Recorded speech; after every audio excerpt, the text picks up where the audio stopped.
El tema de hoy es un tema muy importante. Todos nosotros hemos llegado a la conclusión de que este mundo necesita mejores personas. Pero quisiera comenzar diciéndoles que no existen seres humanos perfectos. La palabra declara que todos hemos pecado y estamos destituidos de la gloria de Dios. Por lo tanto, lo que hay son seres humanos en busca de la perfección o en busca de ser mejores personas. ¿Y qué mejor lugar para encontrar los secretos para ser una mejor persona que en la palabra de Dios? Y hoy vamos a estar estudiando lo que la palabra de Dios enseña en cómo ser una mejor persona. Y sabiendo que no existen personas perfectas y que no existen iglesias perfectas, entonces vamos a ver en la palabra de Dios cómo Dios revela esa imperfección. Y lo vamos a ver en los problemas que sucedieron en la iglesia de Colosa. La iglesia de Colosenses fue una iglesia que estaba muy problemática.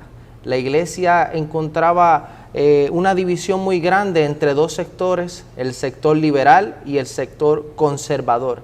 Y estos sectores se encontraban entre sí causando división y causando problemas. Había un sector que le conocían como los judaizantes. Los judaizantes, ellos tenían las tradiciones de los judíos muy cerca de su corazón y maltrataban a aquellos nuevos conversos que no se sometían a las tradiciones de los judíos. Tradiciones como, por ejemplo, la circuncisión.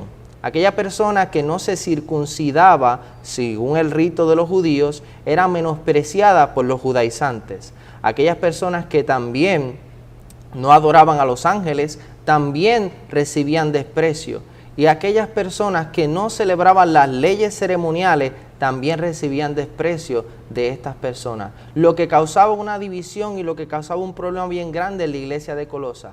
El apóstol Pablo, conociendo estos problemas, entonces les amonesta para que sean mejores individuos, para que sean mejores personas y puedan aceptar a esta comunidad que se está uniendo a la fe. Y si podemos entonces leer en el libro de Colosenses, el capítulo 3, el versículo 1 hasta el versículo 3. Dice así: siendo que habéis resucitado con Cristo, buscad las cosas de arriba, donde está Cristo, sentado a la diestra de Dios. Poned la mira en las cosas de arriba, no en las de la tierra, porque habéis muerto y vuestra vida está escondida con Cristo en Dios. Así es, y es importante que nosotros entendamos la declaración que hace el apóstol Pablo. Si habéis resucitado con Cristo, buscad las cosas de arriba. El secreto, la clave, la manera que nosotros podemos ser mejores personas es buscando las cosas de arriba, donde está Cristo sentado a la diestra de Dios. Las cosas espirituales, las cosas que nos llenan de paz y de bendición son las que nosotros debemos buscar. Para ser mejores personas no lo vamos a hacer leyendo el periódico y no lo vamos a hacer simplemente viendo los programas comunes de televisión. Para nosotros ser mejores personas debemos llenarnos de la palabra de Dios, Amén. Llenarnos de las cosas que Jesús enseña, porque Jesús es nuestro mayor y gran ejemplo. Amén. El apóstol Pablo, para que nosotros podamos entender qué él se refiere con buscar las cosas de arriba, tenemos que entender los consejos que nos sigue dando en el capítulo 3. Ahora podemos leer el versículo 5 al versículo 7. Ok, dice: por tanto, haced morir en vosotros lo terrenal, fornicación, impureza, pasiones lascivas, malos deseos y la avaricia, que es idolatría. Por esas cosas viene la ira de Dios sobre los desobedientes. En estas prácticas vosotros también anduvisteis en otro tiempo viviendo en ellas. El apóstol Pablo nos invita a dejar ciertos comportamientos para poder llegar a ser mejores personas. Hay veces en que nosotros pensamos que ser mejores personas es simplemente hacer algunas cosas. Sin embargo, el apóstol Pablo nos está invitando a que para ser mejores personas dejemos de hacer ciertas cosas. En el capítulo 3 del libro de Colosenses, en el versículo 5 al verso 7, nos acabamos de leer ciertas declaraciones que debemos dejar para poder ser mejores personas.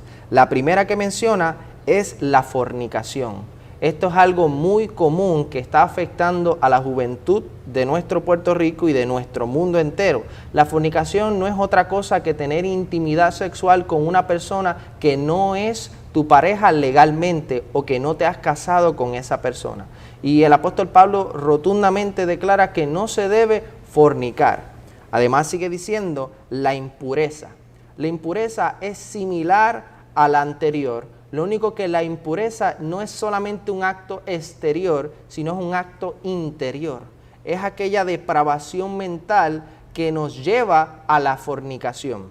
Además sigue diciendo pasiones desordenadas. Las pasiones desordenadas son aquellas pasiones sexuales y de otra índole también que Dios prohíbe determinantemente en su palabra. Sigue mencionando los malos deseos. Es aquella inclinación o aquel deseo de poder pensar y hacer aquellas cosas que van en contra de la palabra de Dios. La palabra de Dios como regla y norma de fe declara que para nosotros poder ser mejores personas debemos evitar ciertos comportamientos, y los malos deseos son aquellos que nos llevan a tener comportamientos errados. Y por último menciona la avaricia.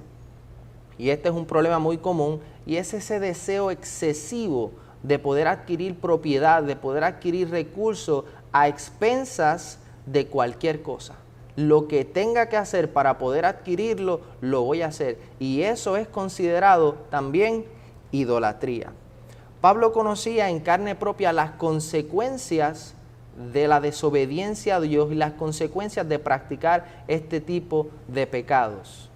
Y es por eso que él menciona que la ira de Dios ha de venir sobre los desobedientes. Aquellas personas que practican estas cosas, la ira de Dios ha de venir sobre ellos. Y no es otra cosa que permitirle al enemigo que trabaje en su corazón, que llene su corazón y entonces reciban lastimosamente la ira de Dios. Por lo tanto, no podemos nosotros confiarnos en las cosas que nosotros hayamos adquirido.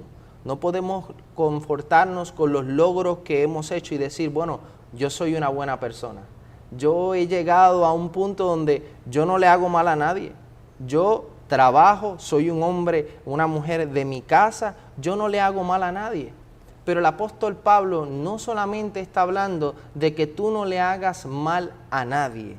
En el texto bíblico habla de aquellos pensamientos que están en tu interior. Posiblemente tú no lastimes a nadie, pero sí en tu interior tú los lastimas con tus pensamientos. Posiblemente tú no le haces mal a nadie, pero tampoco le haces un bien a alguien. Y es por eso que el apóstol Pablo nos amonesta a que sigamos estas recomendaciones bíblicas para que podamos ser mejores personas. No podemos nosotros considerar que lo que el apóstol Pablo está diciendo es una simple sugerencia vacía, sin sentido, y si la queremos aceptar bien y si no también. Lo que el apóstol Pablo está recomendando es palabra de Dios, palabra de vida para la vida eterna. Amén. Si podemos continuar leyendo ahora el versículo 13 de ese mismo capítulo, el apóstol Pablo ahora nos va a decir que no es suficiente dejar de hacer ciertas cosas, que es necesario e importante hacer también. Y él nos va a decir ahora qué debemos hacer. Dice el 13, soportaos y perdonaos unos a otros, si alguno tuviera queja del otro, de la manera que Cristo os perdonó, así también perdonaos mutuamente vosotros. La palabra dice que soportemos los unos a los otros. Esta palabra soportar es una palabra muy difícil de asimilar. Muchas veces nosotros pensamos y entendemos que soportar a una persona es casi imposible, y definitivamente puede ser imposible soportar a algunas personas. Sin embargo, nos está diciendo que lo soportemos. Soportar es aceptar a alguien que no es fácil, que no es placentero, que es un poco difícil, pero a pesar de, debemos soportarlo. Nos dice el texto bíblico que también los perdonemos. Y la razón de soportar y perdonar no es otra cosa que cumplir la voluntad de Dios. Nosotros somos seres emocionales, somos seres humanos y estamos constantemente bajo cambios hormonales y emocionales. Tenemos un comportamiento dinámico y es imposible que dos seres totalmente diferentes siempre estén de acuerdo en algo. Constantemente encontraremos diferencias, constantemente encontraremos problemas, constantemente, posiblemente, encontraremos peleas. Sin embargo, el texto nos está animando a que nos soportemos.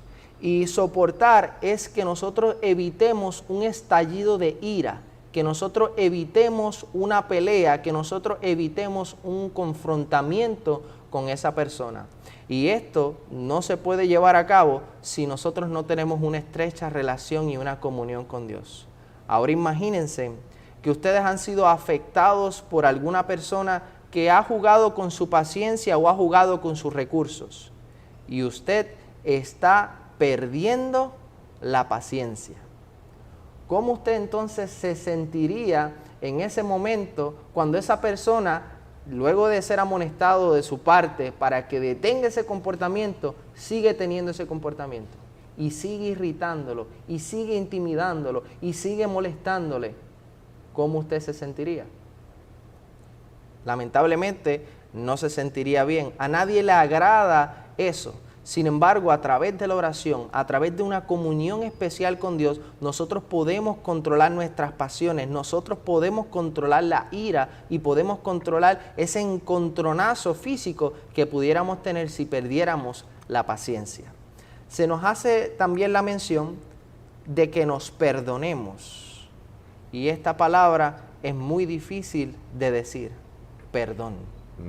Nosotros, esta palabra yo creo que se utiliza muy a menudo, pero el significado es un poco obviado. El significado de esta palabra, perdón, es simplemente liberar a una persona de la culpa. Liberar a una persona de la culpa o de la pena que merece. Sin embargo, nosotros los seres humanos hemos utilizado esta palabra de manera forzada. El niño, cuando ofende a otro niño, la madre le dice, pídele perdón. Y el niño va porque su madre le dijo, pídele perdón, y le pide perdón al otro niño. O el estudiante que ofendió al profesor o al maestro de la escuela para poder tener buenas notas o para poder continuar asistiendo al salón de clases, tiene que pedirle perdón a su maestro. O aquel esposo que ofendió a su esposa y sabe que si no pide perdón no le va a cocinar o va a tener algún problema, pues tiene que pedirle perdón a su esposa. Sin embargo, dentro de su corazón no siente en realidad el pedir perdón. El apóstol Pablo nos amonesta a que nosotros perdonemos. Y ahora, ¿cómo nosotros podemos hacer eso? Porque podemos decir, bueno, es que esa persona me ofendió, esa persona me ha herido, esa persona ha hecho algo que no tiene perdón, inclusive dicen algunos, de Dios. ¿Será que en realidad no hay perdón para las ofensas? Si no hubiera perdón para las ofensas, estoy seguro que el apóstol Pablo no hubiese escrito, perdonaos los unos a los otros. En la oración modelo, Jesucristo dijo, perdonaos a aquellos a quienes nos ofenden, como también vuestro Padre que está en los cielos, perdona a vosotros vuestras ofensas. Por lo tanto, es posible que nosotros perdonemos a los demás. Ahora bien, el perdón puede ser mal interpretado por algunos. Algunos dicen, bueno, el perdón es humillarse y yo no quiero humillarme. Algunos otros podrán decir que el perdón es de gente débil, el perdón es perder el tiempo. O algunos han llegado hasta decir que el perdón no es para todo el mundo. Hay algunas personas que pueden perdonar, sin embargo, yo no puedo perdonar. Y Dios no te ha de pedir algo que tú no puedes hacer. Para tú poder llegar a ser una mejor persona, un buen cristiano, tú debes perdonar.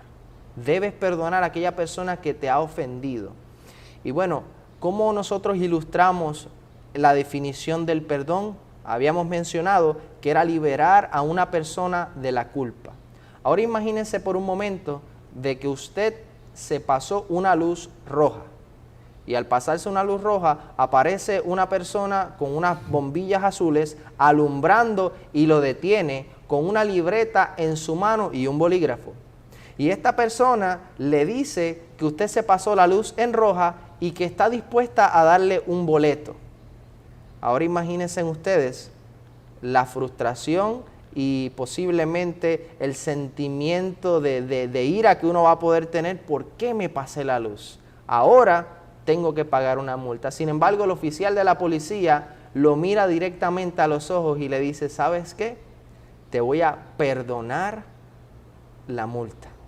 Y lo que quiere decir es que te liberó de la responsabilidad de pagar esa deuda. Es una bendición cuando otros nos perdonan. Y Dios nos invita a nosotros a que perdonemos a otros. Ahora, no es fácil perdonar cuando alguien te ha ofendido de una manera magnífica. ¿Y a qué me refiero con esto? Si pasaste por una experiencia de maltrato físico, donde te han golpeado, donde te han herido, quizás emocionalmente, donde han dicho palabras que han tocado tu corazón y que has vivido los años todavía recordando esas palabras, es difícil. Es difícil cuando posiblemente has experimentado una violación que ha marcado tu vida y que te ha destrozado. ¿Cómo Dios entonces pide que nosotros perdonemos a esas personas? Bueno, cuando nosotros hablamos del perdón, podemos liberar a una persona de la culpa, claro está. Y tú podrás decir, ya yo lo liberé, ya yo no levanté cargos contra esa persona, ya yo lo perdoné. Pero hay una realidad tras ese tipo de perdón. Y es que queda una deuda emocional en nuestro corazón. Una deuda emocional que no ha sido saciada o que no ha sido pagada. Yo te libero de la culpa, yo te perdono, no quiero saber de ti, pero a través de los años dentro de mi corazón todavía sigue rencor, todavía sigue esa deuda, me la hiciste y todavía no has pagado, todavía yo no he visto alguna justicia por estos actos que tú hiciste. Sin embargo, el apóstol Pablo nos invita a que nosotros perdonemos, pero que perdonemos de una manera especial, que perdonemos de la manera en que Cristo nos perdonó a nosotros. Y si podemos ir al libro de Isaías, en el capítulo 43 y en el verso 25, en Isaías 43, 25, vamos a encontrar la manera en que el apóstol Pablo nos invita a que nosotros perdonemos. Él dice que perdonemos como Cristo nos perdonó a nosotros. Y veremos entonces en Isaías cómo Cristo nos perdona. Dice, yo soy el que borro tus rebeliones por amor a mí mismo, y no me acordaré de tus pecados. Dios es el que borra nuestras rebeliones, Dios es el que borra nuestras faltas y el que borra nuestros pecados. La bendición de este perdón de Dios es que Dios lo borra y no se acuerda más de nuestros pecados. Y tú dirás, bueno, si Dios es omnisciente y Dios todo lo sabe, Dios todo lo conoce, ¿realmente Dios se olvida de mi pecado? Posiblemente Dios no se olvide de tu pecado, pero Dios recuerda que Él te perdonó. Dios recuerda que Jesús murió en la cruz del Calvario para limpiarte y lavarte en su sangre. Por lo tanto, el recordar lo que hiciste en el pasado no causa ningún efecto en el amor que Él tiene hacia ti. No causa ningún efecto en las bendiciones que Él tiene y Él te da continuamente. Por lo tanto, entendiendo esto, hay una bendición especial en el perdón. Hay algunos beneficios que nosotros podemos recibir al perdonar a otros. Es bueno perdonar para nuestra salud emocional y nuestra salud mental. Hay veces que nosotros pensamos que perdonar a otros estamos dándole una bendición a esa persona a través del perdón, pero recibimos una salud emocional y espiritual saludable en nuestra vida, por lo tanto nos beneficia a nosotros. Es bueno para el corazón porque nos ayuda a lidiar con el estrés. Así que si usted tiene problemas de salud, es bueno que usted perdone a aquella persona que le ofendió. Y también cuando nosotros perdonamos, actuamos como Jesús lo hizo. Seguimos el ejemplo del gran maestro, por lo tanto, somos mejores personas. El libro de Miqueas, en el capítulo 7, en el verso 18 y en el verso 19, nos habla acerca del perdón de Dios. Dice allí, ¿Qué Dios como tú, que perdona la maldad y olvida el pecado del remanente de su heredad? No retiene para siempre su enojo, porque se deleita en su invariable amor. Dios volverá a compadecerse de nosotros, sepultará nuestras iniquidades y echará nuestros pecados en la profundidad del mar. ¡Qué bendición! Dios perdona nuestro pecado.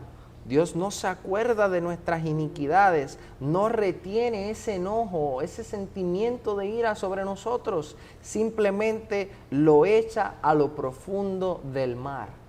Tiene misericordia de nosotros y yo doy gloria a Dios por eso. Amén. Porque la bendición del perdón de Dios es accesible para todos nosotros en cualquier momento. Nosotros acudimos al trono de la gracia y por más pecadores que hayamos sido, por más mal individuo, malas personas que hayamos sido, Dios nos perdona. Dios nos limpia, nos lava en su sangre y nos hace nuevas criaturas en Cristo Jesús, por como dice el texto bíblico, por su misericordia y por su inmenso amor. Y ahora es que el apóstol Pablo nos hace la invitación de que nos perdonemos unos a otros, así como Cristo nos ha perdonado. Queridos del cielo, nosotros hemos estudiado hoy en la palabra del Señor que para ser mejores individuos tenemos que buscar las cosas de arriba. Tenemos que buscar las cosas espirituales. Tenemos que buscar en la palabra de Dios. Tenemos que consagrarnos al Señor para ser mejores personas. También vimos que para ser mejores personas había que abandonar ciertos comportamientos, había que abandonar la inmoralidad sexual, había que abandonar la fornicación, los malos deseos, los malos pensamientos y las malas acciones. Te invito a que leas el capítulo 3 de Colosenses y te darás cuenta de las muchas otras cosas que el apóstol Pablo nos recomienda a que dejemos y que dejemos para ser mejores personas.